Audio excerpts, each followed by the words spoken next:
একটা সবচেয়ে পাওয়ারফুল একটা গুণ হচ্ছে একজন অন্যায়কারীকে, জুলুমকারীকে, অপরাধীকে, পাপাচারীকে, পাপিষ্ঠকে নামাজ এইসব জিনিস থেকে কি করে? বিরত রাখে।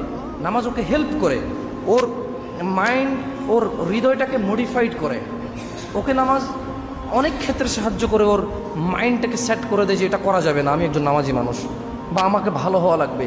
এই তো সেদিন আমি তওবা করেছি, আর এই ভুলটা করব না। এই তো সেদিন আমি অপমানিত হলাম, আর এটা করা যাবে না, আল্লাহর কাছে ক্ষমা চাইছি। আর নামাজ এটা মানুষকে অন্যায় এবং অপরাধ থেকে দূরে রাখতে এজন্যই পারে। দিনে কয়বার নামাজ? 5 বার। মানুষ যখন তার নামাজকে ভুলবে না, তখন সে অপরাধকে ভুলে যাবে। আর মানুষ যখন তার নামাজকে মনে রাখতে পারবে, তখন সে এটা মনে রাখতে পারবে যে আমি অপরাধ করব না। একজন মানুষ যখন 5 ওয়াক্ত নামাজকে মনে রাখতে পারবে যে আমার জোহরের সময় হয়ে গেছে, আমার আসরের সময় চলে আসতেছে, আমি নাঙ্গলকোট থেকে কুমিল্লার দিকে যাব, দিনের বাজে 3:30,